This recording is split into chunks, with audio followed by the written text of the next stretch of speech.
Hello guys, स्वागत है आपका अपने यूट्यूब चैनल स्टडी विद अमन कुल में। आज हम लाए हैं क्लास 9 के बच्चों के लिए रीड की हड्डी जो हमारा चैप्टर है उस पर पाठ पर आधारित लघु उत्तरीय प्रश्न करेंगे हम। तो पहला प्रश्न है, आपको हर क्वेश्चन 3 मार्क्स का है। भूख मीठी की भोजन मीठा, ये जो कि आपका मोस्ट इम्पॉर्टेंट क्वेश्चन है।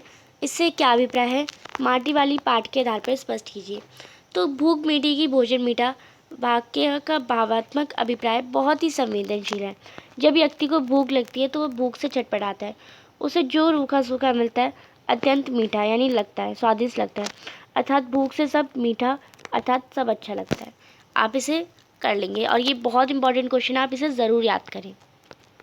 और अगर हम दूसरी ओर, भूख ना होने पर स्वादिष्ट भोजन भी अरुचिकर प्रतीतर होता है, यानी उसकी कीमत मिठास का हमें एहसास नहीं होता अगर हमें भूख नहीं लगी।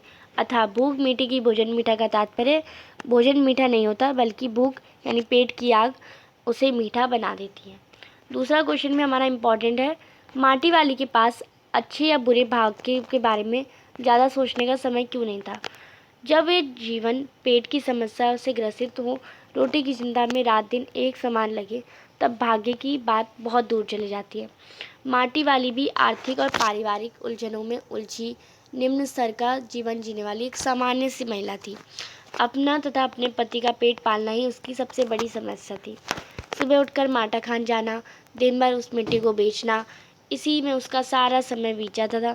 उसकी अपनी इस दिनचर्या को वह नियति बन मानकर चलने जा रही थी। इसी विषम परिस्थिति में माटी वाली के पास अच्छे और बुरे भाग्य के बारे में ज़्यादा सोचने के समय नहीं था। तीसरा प्रश्न है, जो कि ज़्यादा इम्पॉर्टेंट नहीं है बट आपको ज़रूर आ सकता है। टिहरी बांध पुनर्वास के साहब और माटी वाली शुद्ध बुद्ध महिला के मध्य बातचीत इस प्रकार की बात योजनाओं पर कैसे प्रश्न चिन्ह लगाती है। तो टिहरी बांध पुनर्वास के साहब और माटी वाली वृद्ध महिला की मध्य बातचीत इस प्रकार की बांध योजनाओं से उत्पन्न विस्थापन की समस्या पर बहुत बड़ा प्रश्न चिन्ह लगाती है। टिहरी बांध बनाने में हजारों को रोजगार, खेत, घर, नौकरी, मजदूरी से हाथ धोना पड़ता है। उनके सामने रोजगार, घर की समस्या उत्पन्न हो गई है। विस्थापितों के लिए केवल सरकार का ही नहीं, हम भारतवासियों का सहयोग अनिवार्य है, तभी इस प्रकार का योजनाएं सफल हो सकेंगी। चौथा प्रश्न है, माटी वाली कौन थी, उसके द्वारा किए जाने वाले कार्यों से हमें क्या प्रेरणा मिलती। तो माटी वाली एक गरीब अनुसूचित जाति की महिला थी। वह बूढ़ी महिला टिहरी शहर के घर घर लाल मिट्टी देने जाती थी, जो लिपाई पुताई के काम आती थी।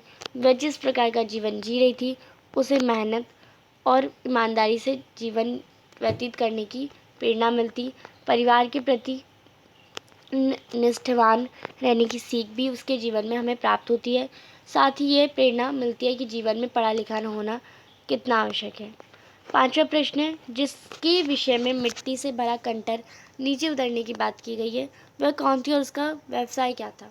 तो माटी वाली को सब लोग पहचानते थे, क्योंकि घर घर में लाल मिट्टी देते उस काम को करने वाली बूढ़ी नाटे कदवा खुले कनस्तर वाली एकमात्र स्त्री थी। कोई भी दूसरा मिट्टी देने वाला ना था। उसके बिना चूल्हा जलना कठिन था। प्रत्येक घर में प्रतिदिन चूल्हा चौका लीपने के लिए, साल 2 साल में मकान दीवारों की लिपाई के लिए मिट्टी की आवश्यकता पड़ती थी। छठा प्रश्न है, माटी वाली कहानी में एक बूढ़ी माटी वाली के माध्यम से लेखक ने किस समस्या को उठाया और उसका परिणाम क्या हुआ। तो माटी वाली अनपढ़ व दलित महिला थी। ना ज़मीन थी, ना जायदाद, ना कोई ठिकाना। मिट्टी खोदकर उसे बेचकर अपना व पति का पेट पालने वाली बूढ़ी व लाचार महिला रोटी को छिपाती लाचारी और बेबसी का प्रतीक है। माटी वाली के माध्यम से लेखक ने विस्थापन की समस्या से उपजी परेशानी को दर्शाया, जिसके परिणाम स्वरूप गरीब बेघर व्यक्ति अपने स्थान से उजड़ते के बाद पुनः नहीं बस पाता। माटी वाली जैसे लोगों के पास किस प्रकार के अचल संपत्ति ना होने पर भी उन्हें पूरी तरह बर्बाद हो जाते हैं, ये दिखाया गया है।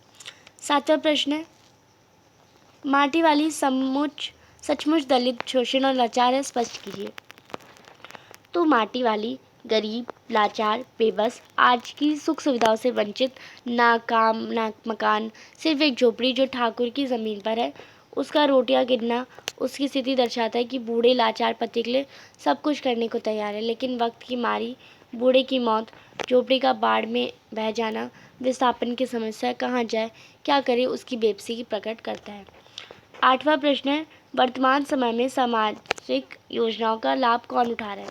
तो वर्तमान समय में सामाजिक योजना का मुआवजा का लाभ केवल समर्थ और समक्ष व्यक्ति उठा पाते हैं, जबकि गरीब, विस्थापित और इन योजनाओं से संबंधित प्रमाण पत्र प्रस्तुत न करने वाले व्यक्ति इनसे वंचित रह जाते हैं। अतः ऐसा प्रयास किया जाना चाहिए कि अति आवश्यक है कि लाभ का अधिकार सर्वप्रथम निचले और गरीब तबके को मिले, जिससे वह अपने जीवन ठीक से बसर कर सके। इसी कारण सब मिट्टी लेते थे तथा मिट्टी वाली को उसे कंटर से पहचानते थे। 9वां क्वेश्चन, जो कि आपका इम्पॉर्टेंट क्वेश्चन है, माटी वाली की चारित्रिक विशेषता बताइए। तो चरित्र की विशेषता हो जाएंगी, वह मेहनती और ईमानदारी महिला थी। माटी वाली पति परायणा है, वह संवेदनशील महिला है, पूरे गांव में लोकप्रिय है और विनम्र स्वभाव की महिला है। 10वां प्रश्न है, पुरखों की गाड़ी में कमाई से हासिल की गई चीज़ों को हराम के भाव बेचने को मेरा दिल गवाही नहीं देता। मालकिन के इस कथन को आलोक के विस्तार विरासत के बारे में लिखिए। तो हमारे पूर्वज द्वारा दी गई चीज़ें एक विरासत के रूप में होती हैं। ये पीढ़ियाँ चली आ रही है, एक धरोहर होती है। मालकिन को विरासत के रूप में पीतल के बर्तन मिलते और वह उन्हें बहुत संभाल कर रखती है, क्योंकि उसके मन में अपनी धरोहर विरासत के लिए प्रेम, आदर, सम्मान की भावना थी। वह नहीं जानती थी कि उसके पूर्वज ने कड़ी मेहनत करके अभावों में रहकर इन्हें पीतल के बर्तन खरीदा होगा। वह विरासत की ये चीज़ें उसके लिए अमूल्य थी। उसने उस बर्तन को किसी भी दाम पर बेचा नहीं। अतः अपने पूर्वजों की विरासत को, उनकी याद को नष्ट ना करने, उनको सहेज कर रखना चाहिए। 11वां क्वेश्चन है, जो कि आपका इम्पॉर्टेंट क्वेश्चन है, माटी वाली का रोटियों का इस तरह हिसाब लगाना उसकी किस मजबूरी को प्रकट करता है? तो माटी वाली का रोटियों का इस तरह हिसाब लगाना उसकी गरीबी को प्रकट करता है। वह काम तो करती थी, लेकिन फिर भी उसकी आवश्यकताएं पूरी नहीं होती। वह अपने पति का भी पेट भरना होता था, इसलिए वह रोटियों को गिनकर हिसाब लगाती थी कि उसका भी पेट भर जाए और उसके पति का भी पेट भर सके। 12वां प्रश्न है, आज माटी वाली बुड्ढे की कोरी से रोटियां नहीं देगी। इस कथन के आधार पर माटी वाली के हृदय के भावों को अपने शब्दों में लिखिए। तो माटी वाली जो थी वो अभावग्रस्ती जीवनी जी रही थी। अपनी गरीबी के कारण वह अपने पति के लिए अच्छा भोजन भी नहीं जुटा पाती थी, परंतु जिस दिन अपने पति के लिए केवल रोटियां ही नहीं ले जा रही थी, बल्कि उसके अपनी आमदनी से उसके लिए प्याज भी खरीदा था। अब वह घर जाकर प्याज की सब्जी बनाकर उसके साथ पति को खाना परोसेगी। आज उसके पति को रूखा सूखा नहीं खाना पड़ेगा। अतः उपयुक्त कथन माटी वाली के पति के प्रति असीम स्नेह व कर्तव्य को दर्शाता है।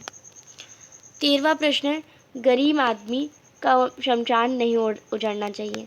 इस कथन का आशय स्पष्ट कीजिए। तो गरीब आदमी का शमशान नहीं उजड़ना चाहिए, इस कथन से लेखक ने गरीबी के प्रति गहरी संवेदना दर्शाई है।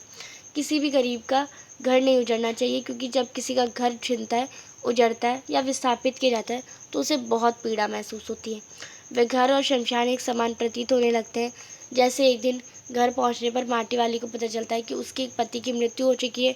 उसके अंतिम संस्कार की चिंता होती है, क्योंकि बाढ़ के कारण शमशान पानी में डूब चुके हैं और उसे घर ही शमशान की तरह लग रहा था। 14वां प्रश्न है, विस्थापन की समस्या पर एक अनुच्छेद लिखिए। तो आप छोटा सा अनुच्छेद लिखेंगे, नागरिकों को एक साथ स्थान से दूसरे स्थान पर बसना विस्थापन कहलाता है।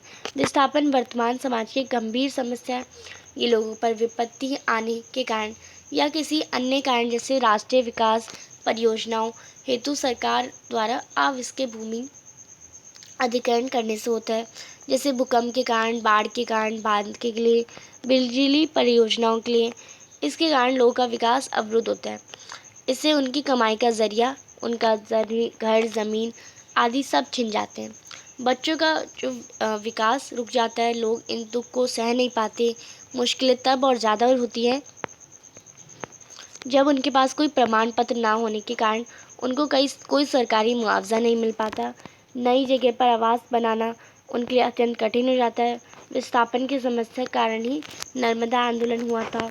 जब हम इस विषय पर मंथन करना होगा। हमारा विकास इस प्रकार ज़रूर होना चाहिए कि गरीब व असहाय वर्ग को दुख व पीड़ा सहन ना करनी पड़े। क्वेश्चन नंबर 15 है, माटी वाली कहानी का आधार या उद्देश्य क्या है? तो माटी वाली कहानी का उद्देश्य है विस्थापन की समस्या को उजागर करना, पुनर्वास के दुख को लोग तक पहुंचाना, गरीबियों के प्रति सहानुभूति एवं संवेदनशील का भाव उत्पन्न करना, और चौथा प्रशासनिक व्यवस्था के सुधार के प्रति ध्यान आकर्षित करना। तो ये थे आपके आज हमने आपके क्षितिज के सारे चैप्टर्स जो भी आपके टर्म 2 में आ रहे हैं वो कंप्लीट करा दिए। कृतिका के भी तीनों जो चैप्टर आ रहे हैं वो हमने आपको कंप्लीट करा दिए। अब हम थोड़ा ग्रामर करेंगे, तो आपको अच्छे से वीडियो को देखना है, समझना है और चैनल को सब्सक्राइब ज़रूर कर देना है। Thanks for watching you. Bye bye guys.